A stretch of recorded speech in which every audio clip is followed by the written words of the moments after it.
ਸਤਨਾਮ ਸ਼੍ਰੀ ਵਾਹਿਗੁਰੂ ਸਾਹਿਬ JIO. ਪਰਮ ਸਨਮਾਨਿਓ ਗੁਰੂ ਰੂਪ ਗੁਰੂ ਖਾਲਸਾ ਸਾਧ ਸੰਗਤ ਜੀ, ਵਾਹਿਗੁਰੂ ਜੀ ਕਾ ਖਾਲਸਾ ਵਾਹਿਗੁਰੂ ਜੀ ਕੀ ਫਤਿਹ। ਸੰਤ ਕੇ ਦੋਖੀ ਕੋ ਅਵਰ ਨਾ ਰਾਖਣ ਹਾਰ, ਨਾਨਕ ਸੰਤ ਭਾਵੈ ਤਾਂ ਲਏ ਉਬਾਰ। ਸੰਤਾਂ ਦੇ ਦੋਖੀ ਨੂੰ ਹੋਰ ਕੋਈ ਰੱਖਣ ਵਾਲਾ ਨਹੀਂ ਹੈ। ਗੁਰੂ ਜੀ ਕਹਿੰਦੇ ਹਨ, ਜੇਕਰ ਸੰਤ ਚਾਹੁਣ ਤਾਂ ਉਹ ਉਸ ਨਿੰਦਕ ਨੂੰ ਬਚਾ ਲੈਂਦੇ ਹਨ। ਇੱਕ ਬੀਤਰਾਗ ਭਜਨ ਮੂਰਤੀ ਮਹਾਤਮਾ ਆਪਣੀ ਵਿਦਵਾਨ ਸੰਤ ਮੰਡਲੀ ਸਮੇਤ ਦੇਸਾਂ ਪ੍ਰਦੇਸਾਂ ਦਾ ਚੱਕਰ ਲਾਉਂਦੇ ਹੋਏ ਦੇਵ ਸਿਆਣੀ ਇਕਾਦਸ਼ੀ, ਜੋ ਕਿ ਬਿਆਸ ਪੂਜਾ ਤੋਂ 4 ਦਿਨ ਪਹਿਲੇ ਆਉਂਦੀ ਹੈ, ਉਸ ਦਿਨ ਇੱਕ ਨਦੀ ਦੇ ਕਿਨਾਰੇ, ਜੋ ਕਿ ਚੋਰਾਂ ਦੇ ਪਿੰਡ ਦੇ ਪਾਸ ਹੀ ਸੀ, ਉੱਥੇ ਆ ਕੇ ਠਹਿਰ ਗਏ। ਕਿਉਂਕਿ ਸੰਤਾਂ ਦਾ ਇਹ ਨਿਯਮ ਸੀ ਕਿ ਦੇਵ ਸਈਣੀ ਇਕਾਦਸ਼ੀ ਜਿੱਥੇ ਵੀ ਆ ਜਾਏ, ਉੱਥੇ 4 ਮਹੀਨੇ ਬਰਸਾਤ ਦੇ ਠਹਿਰ ਜਾਂਦੇ ਸਨ। ਪਾਣੀ ਲੰਘ ਕੇ ਅੱਗੇ ਨਹੀਂ ਸਨ ਜਾਂਦੇ।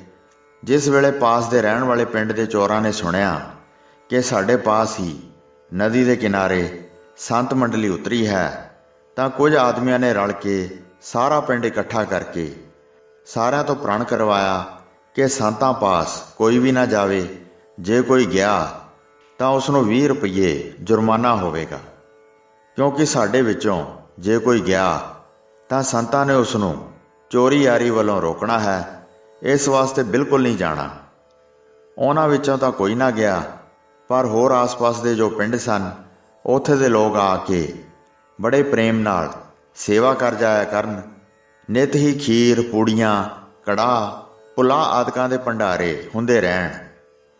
ਜਿਸ ਵੇਲੇ 4 ਮਹੀਨੇ ਪੂਰੇ ਹੋ ਗਏ ਤੇ ਹਰ ਪ੍ਰਬੋਧਨੀ ਏਕਾਦਸ਼ੀ ਆ ਗਈ, ਤਾਂ ਸੰਤ ਉੱਥੋਂ ਚੱਲਣ ਨੂੰ ਤਿਆਰ ਹੋ ਗਏ।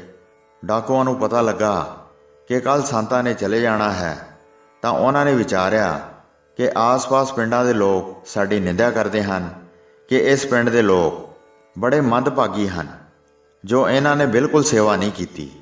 ਇਸ ਲਈ ਅੱਜ ਇੱਕ ਆਦਮੀ ਭੇਜ ਦਈਏ ਜੋ ਸੰਤਾਂ ਦਾ ਸਮਾਨ ਚੁੱਕ ਕੇ ਜਿੱਥੇ ਜਾਣਾ ਚਾਹੁਣ ਉੱਥੋਂ ਤੱਕ ਉਹਨਾਂ ਨੂੰ ਛੱਡ ਆਵੇ।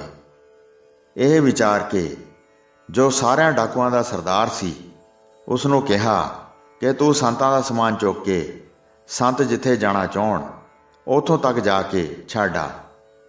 ਜਿਸ ਵੇਲੇ ਉਹ ਡਾਕੂ ਆਇਆ ਤਾਂ ਸੰਤ ਅੱਗੇ ਆਪਣਾ ਸਮਾਨ ਬੰਨ੍ਹ ਕੇ ਹਟੇ ਹੀ ਸਨ। ਡਾਕੂ ਨੇ ਆ ਕੇ ਸੰਤਾਂ ਦਾ ਸਮਾਨ ਚੁੱਕ ਲਿਆ। ਸੰਤ ਚੁੱਕਣ ਨਹੀਂ ਦਿੰਦੇ ਸਨ, ਪਰ ਉਸਨੇ ਬਦੋ-ਬਦੀ ਚੁੱਕ ਲਿਆ। ਸੰਤਾਂ ਨੇ ਰਸਤੇ ਵਿੱਚ ਚਲਦਿਆਂ ਚਲਦਿਆਂ ਸੋਚਿਆ ਕਿ ਭਾਵੇਂ ਇਹ ਸਾਡੇ ਨਾਲ ਬੋਲਦਾ ਨਹੀਂ ਹੈ, ਚੁੱਪ ਕਰਕੇ ਜਾ ਰਿਹਾ ਹੈ, ਪਰ ਇਸ ਦੇ ਪਿੰਡ ਪਾਸ 4 ਮਹੀਨੇ ਰਹਿ ਆਏ ਹਾਂ। ਭਾਵੇਂ ਇਸ ਪਿੰਡ ਵਿੱਚੋਂ ਕਿਸੇ ਨੇ ਵੀ ਆ ਕੇ ਸੇਵਾ ਨਹੀਂ ਕੀਤੀ, ਪਰ ਸਾਰਿਆਂ ਵਿੱਚੋਂ ਇਹ ਅਖੀਰਲੇ ਦਿਨ ਆ ਕੇ ਸੇਵਾ ਕਰ ਰਿਹਾ ਹੈ। ਇਸੇ ਇੱਕ ਨੂੰ ਸੁਧਾਰ ਦਈਏ ਤਾਂ ਚੰਗਾ ਹੈ, ਕਿਉਂਕਿ ਸੰਤਾਂ ਦਾ ਮਿਲਾਪ ਐਵੇਂ ਖਾਲੀ ਨਹੀਂ ਜਾਂਦਾ। ਸੰਤਾਂ ਨੇ ਪੁੱਛਿਆ, ਤੂੰ ਕੀ ਕੰਮ ਕਰਦਾ ਹੈ? ਉਹ ਚੁੱਪ ਰਿਹਾ। ਦੂਜੀ ਵਾਰ ਪੁੱਛਿਆ ਤਾਂ ਵੀ ਚੁੱਪ ਰਿਹਾ। ਦਿਆਲੂ ਸੰਤਾਂ ਨੇ ਫਿਰ ਤੀਜੀ ਵਾਰ ਪੁੱਛਿਆ ਤਾਂ ਉਸਨੇ ਕਿਹਾ, ਮੈਂ ਚੋਰ ਹਾਂ। ਫਿਰ ਸੰਤਾਂ ਨੇ ਪੁੱਛਿਆ, ਨਿਰਾ ਚੋਰ ਹੈ ਕਿ ਯਾਰ ਵੀ? ਉਸਨੇ ਕਿਹਾ, ਯਾਰ ਵੀ ਹਾਂ, ਕਿਸੇ ਜਾਤੀ ਦੀ ਇਸਤਰੀ ਮੈਂ ਛੱਡੀ ਨਹੀਂ। ਸੰਤਾਂ ਨੇ ਪੁੱਛਿਆ, ਸ਼ਰਾਬ ਵੀ ਪੀਂਦਾ ਹੈ? ਉਸਨੇ ਕਿਹਾ, ਹਾਂਜੀ, ਰੋਜ਼ਾਨਾ ਪੀਂਦਾ ਹਾਂ। 365 ਦਿਨਾਂ ਵਿੱਚੋਂ ਇੱਕ ਦਿਨ ਵੀ ਨਹੀਂ ਛੱਡੀ। ਸੰਤਾਂ ਨੇ ਪੁੱਛਿਆ, ਮਾਂਸ ਵੀ ਖਾਂਦਾ ਹੈ? ਉਸਨੇ ਕਿਹਾ, ਸਭ ਜੀਵਾਂ ਦਾ ਮਾਂਸ ਖਾ ਜਾਂਦਾ ਹਾਂ। ਇਹ ਗੱਲਾਂ ਸੁਣ ਕੇ ਸੰਤਾਂ ਨੇ ਵਿਚਾਰਿਆ, ਇਹ ਤਾਂ ਬੜਾ ਪਾਪੀ ਹੈ।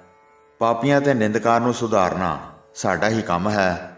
ਇਸ ਨੂੰ ਕਿਸੇ ਤਰੀਕੇ ਨਾਲ ਸੁਧਾਰਨਾ ਚਾਹੀਦਾ ਹੈ।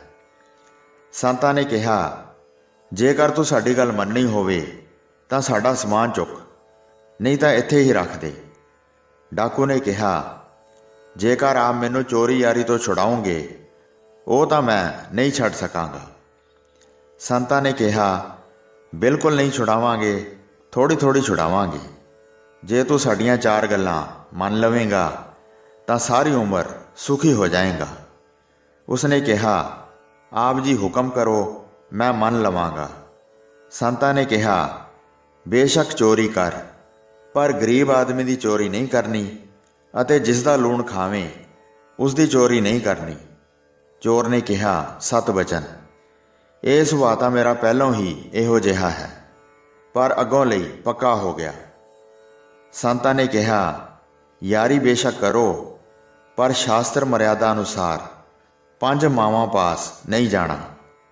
ਇੱਕ ਤਾਂ ਰਾਜੇ ਦੀ ਇਸਤਰੀ, ਦੂਸਰਾ ਗੁਰੂ ਦੀ ਇਸਤਰੀ, ਤੀਸਰਾ ਮਿੱਤਰ ਦੀ ਇਸਤਰੀ, ਚੌਥਾ ਆਪਣੀ ਇਸਤਰੀ ਦੀ ਮਾਤਾ ਯਾਨੀ ਕਿ ਸੱਸ, ਤੇ ਪੰਜਵਾਂ ਆਪਣੀ ਮਾਂ ਜਿਸ ਨੇ ਜੰਮਿਆ ਹੈ। ਇਹ 5 ਮਾਤਾਵਾਂ ਕਈਆਂ ਹਨ। ਇਹਨਾਂ 5 ਵੱਲ ਬੁਰੀ ਦ੍ਰਿਸ਼ਟੀ ਨਹੀਂ ਕਰਨੀ।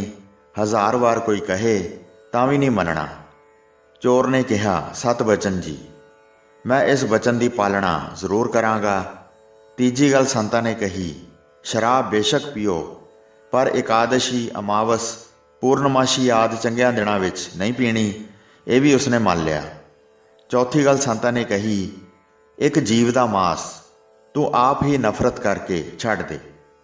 ਚੋਰ ਨੇ ਕਿਹਾ, ਮਹਾਰਾਜ ਜੀ, ਕਾਂ ਦਾ ਮਾਸ ਮੈਂ ਛੱਡ ਦਿੱਤਾ।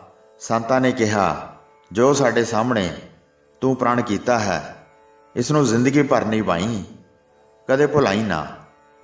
ਇਤਨੀ ਸਿੱਖਿਆ ਦਿੰਦਿਆਂ ਤੱਕ ਜਿੱਥੇ ਪਹੁੰਚਣਾ ਸੀ ਉੱਥੇ ਸੰਤ ਜੀ ਪਹੁੰਚ ਗਏ। ਉਹ ਚੋਰ ਸੰਤਾਂ ਦਾ ਸਮਾਨ ਉੱਥੇ ਰੱਖ ਕੇ ਵਾਪਸ ਆਪਣੇ ਪਿੰਡ ਆ ਗਿਆ। ਪਿੰਡ ਦੇ ਲੋਕਾਂ ਨੂੰ ਬੁਲਾ ਕੇ ਸੰਤਾਂ ਦੇ ਸਾਰੇ ਬਚਨ ਸੁਣਾਏ। ਸਮੇਂ ਅਨੁਸਾਰ ਉਹ ਚੋਰ ਜਦ ਚੋਰੀ ਕਰਨ ਗਿਆ ਤਾਂ ਰਾਜ ਮਹਿਲਾਂ ਵਿੱਚ ਵੜ ਗਿਆ। ਅੱਗੇ ਰਾਜੇ ਦੀ ਰਾਣੀ ਆਪਣੇ ਪਤੀ ਰਾਜੇ ਨਾਲ ਰੁੱਸੀ ਹੋਈ ਸੀ, ਕਿਉਂਕਿ ਰਾਜੇ ਦੇ ਘਰ ਔਲਾਦ ਕੋਈ ਨਹੀਂ ਸੀ। ਉਸਨੇ ਸਿਆਣੀ ਉਮਰ ਵਿੱਚ ਦੂਜੀ ਸ਼ਾਦੀ ਕਰਵਾਈ ਸੀ।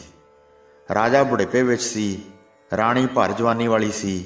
ਇਸ ਕਰਕੇ ਆਪਸ ਵਿੱਚ ਲੜਾਈ ਰਹਿੰਦੀ ਸੀ ਤੇ ਰਾਣੀ ਕਾਮਾਤੁਰ ਹੋਈ ਵੱਖਰੇ ਕਮਰੇ ਵਿੱਚ ਸੋਚਾਂ ਵਿੱਚ ਲੇਟੀ ਹੋਈ ਸੀ।